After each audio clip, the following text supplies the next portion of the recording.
Welcome to a review and training of the electronic submission process for fee-for-service 180-day exception requests.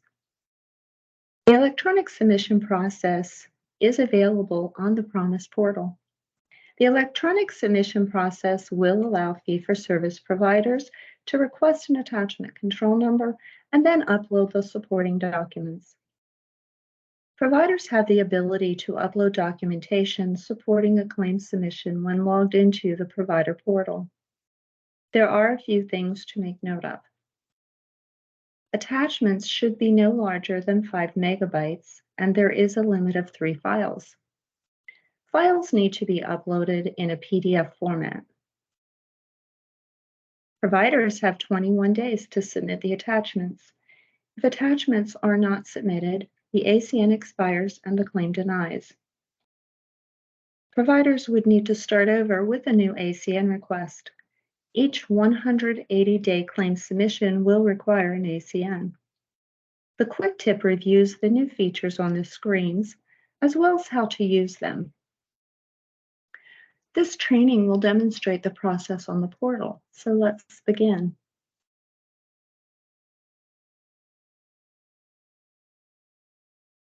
I am logged into our test environment, and I will review the changes and new features that have been added to the portal.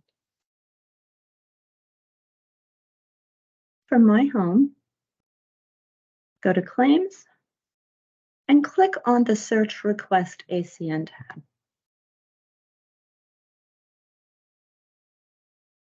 A new question is displayed on the Search Request ACN page. Are you requesting an exception to the 180-day timely filing rule?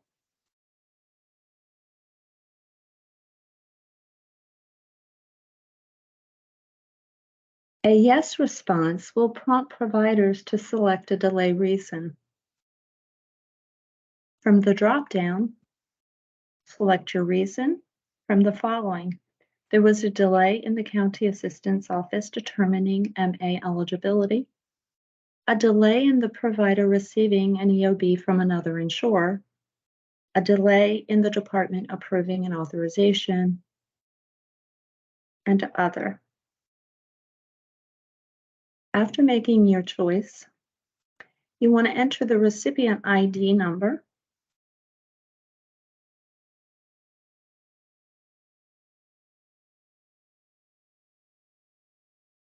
and click the Request button. When the request is submitted, an ACN will be created, and the requested ACN must be included on the claim for the attachments to be connected to the claim.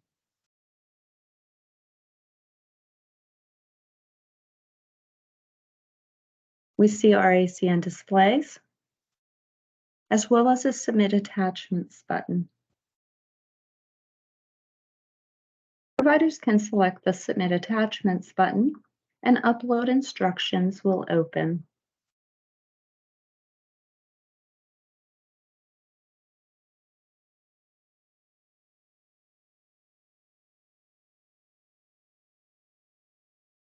Click the Choose File button.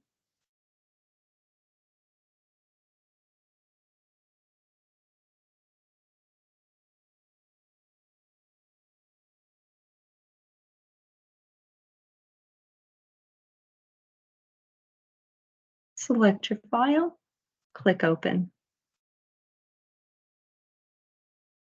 Click the Add button.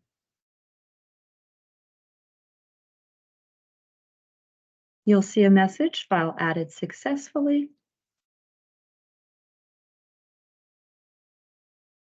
There's also a Remove button should you want to remove the file. You can continue to add by clicking the Add button. When completed, click your Upload Attachments button.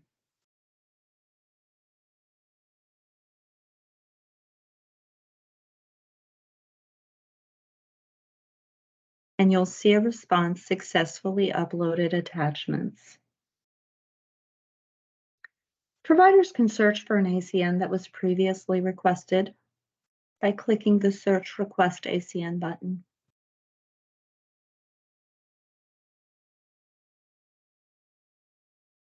You can search by entering a recipient ID or an attachment control number.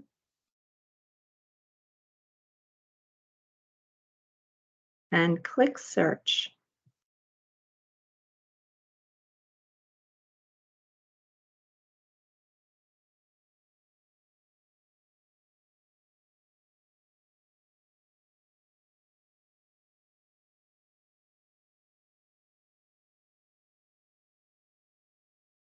Your ACN displays, as well as the Submit Attachments button. Providers will then complete the claim entering the ACN in the attachment control field on the claim.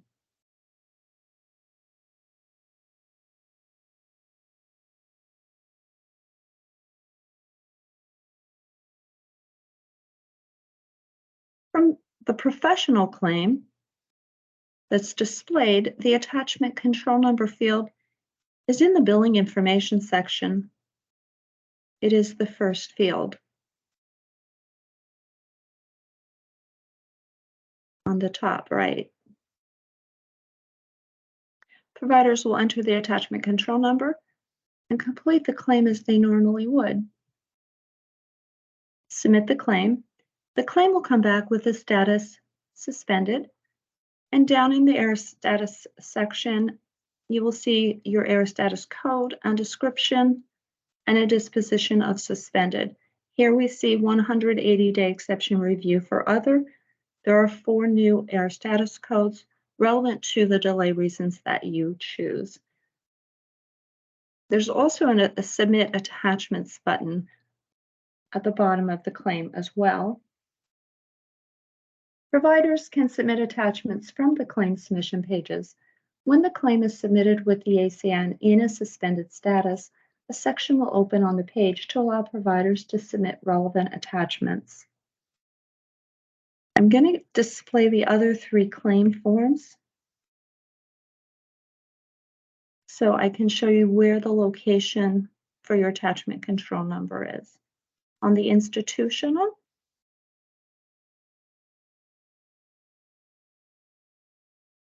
in the billing information section, the attachment control number field is on the right. It's the first field.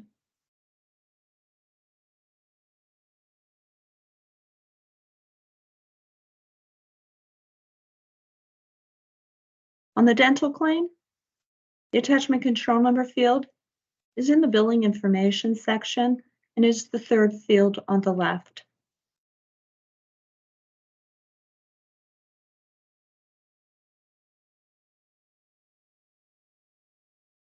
On the pharmacy claim, in the billing information, you'll find the attachment control number field, the 4th field on the right. As a reminder, all 180-day exception requests must meet the criteria and include the required documentation before the request can be granted. The 180-day exception policy has not changed. Providers can access the policy from the links provided on the quick tip. I'm going to walk you through the navigation from my homepage.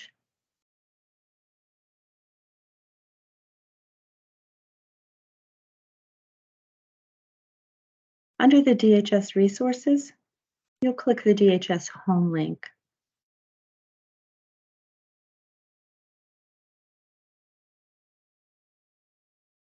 You'll type quick tips in the search, and the first link for quick tips will populate. You want to click on that.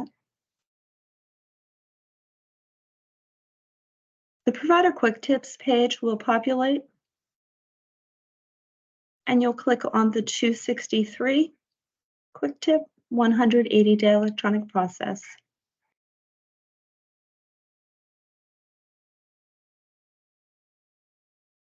That will take you to accessing provider tip quick tip 263, and on the last page of the quick tip, there are links to policy 1101.68, which speaks to the 180-day policy, as well as the provider handbooks. And in the provider handbooks, You'll find the 180-day exception information in section 2.7. That concludes the training today. I want to thank you for your attendance.